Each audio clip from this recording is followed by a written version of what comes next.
आज मैं तुम्हें एक ऐसे लड़के की कहानी सुनाने वाला हूं जिसने रिक्शा खींचते खींचते 4 कंपनियों का मालिक बनकर दिखाया।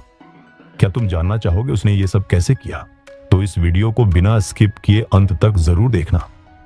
रात का समय था। नागपुर की सड़कों पर एक रिक्शा दौड़ रहा था। उस रिक्शे पर कोई बैठा हुआ नहीं था। उसे खींचता हुआ लड़का खुद ही थका हुआ था। नाम था संजय पाटिल। चेहरे पर पसीना, पेट में भूख, लेकिन आंखों में एक सपना जल रहा था। संजय का सपना सिर्फ पेट भरने का नहीं था। उसका सपना था कि एक दिन लोग उसके लिए काम करें, न कि वो किसी के लिए। संजय का बचपन बहुत गरीबी में बीता। स्कूल की फीस नहीं दे सका, किताबें नहीं खरीद सका। दिन में रिक्शा चलाता, रात में फुटपाथ पर सोता।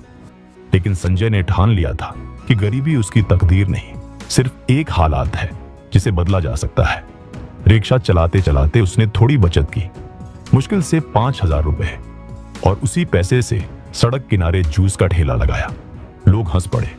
अरे, रिक्शे वाला जूस बेचेगा? तुझसे जूस कौन खरीदेगा भाई? लेकिन संजय ने किसी की नहीं सुनी।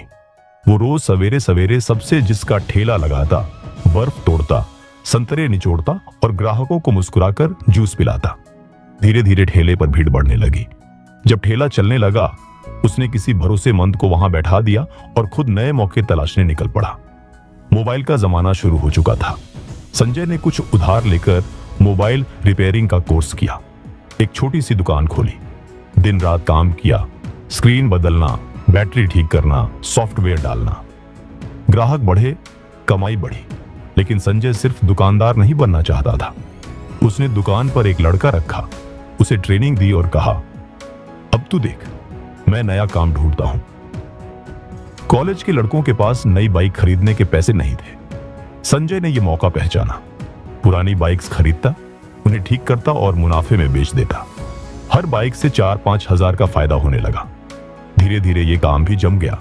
उसने किसी भरोसेमंद मैकेनिक को यह जिम्मेदारी सौंप दी। अब तक संजय के पास 3 बिजनेस थे: जूस का ठेला, मोबाइल शॉप और सेकेंड हैंड बाइक डीलिंग। तीनों ही काम बिना उसके वहां खड़े हुए चल रहे थे। लोग अब हैरान थे। ये लड़का कर क्या रहा है? ये हर काम छोड़कर नया काम शुरू कर देता है। लेकिन संजय का जवाब साफ था, मैं मेहनत से पैसा कमाने नहीं आया, मैं सिस्टम बनाकर पैसा कमाने आया हूं। 25 साल की उम्र में संजय ने दोस्तों के साथ मिलकर कॉलेज के पास एक कैफे खोला। कॉलेज स्टूडेंट्स की भीड़ उमड़ पड़ी। कॉफी, सैंडविच, म्यूजिक हिट हो गई, क्योंकि उसने जगह ही ऐसी चुनी थी। जल्द ही कैफे इतना मशहूर हुआ कि शादी, बर्थडे की केटरिंग भी मिलने लगी। संजय के पास अब 4 बिजनेस थे और चारों जगह अलग अलग लोग काम कर रहे थे। लेकिन यह सब आसान नहीं था।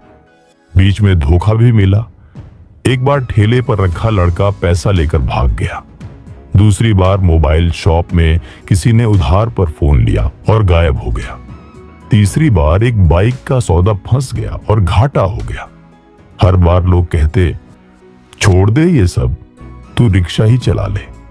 लेकिन संजय हर बार कहता, गलती काम की नहीं होती, इंसानों की होती है। काम कभी छोटा नहीं होता, सोच छोटी हो सकती है। धीरे धीरे उसका नाम फैलने लगा। लोग कहते, वो देख, वही लड़का जो पहले रिक्शा चलाता था अब 4 बिजनेस चला रहा है। संजय ने कभी रुकना नहीं सीखा। आज उसके बिजनेस में 40 से ज्यादा लोग काम करते हैं। वो सिर्फ मालिक नहीं, दूसरों के लिए रोजगार देने वाला इंसान बन चुका है। संजय की कहानी हमें यही सिखाती है, गरीब होना गुनाह नहीं, गुनाह है गरीबी को अपनी तकदीर मान लेना। छोटा काम बड़ा बन सकता है अगर तुम मेहनत और दिमाग दोनों लगाओ। काम को अपना मत बनाओ, काम को सिस्टम बनाओ। रुकना मत, क्योंकि रुक गए तो वही बनोगे जो लोग कहते हैं। सोचो, अगर नागपुर का एक रिक्शा चलाने वाला लड़का ये कर सकता है तो तुम क्यों नहीं? अगर इस वीडियो ने तुम्हें भी इंस्पायर किया है तो वीडियो को लाइक करो, अपने दोस्तों के साथ शेयर करो और ऐसी ही सच्ची कहानियां सुनने के लिए चैनल को अभी सब्सक्राइब कर लो। हो सकता है अगली कहानी तुम्हारी हो।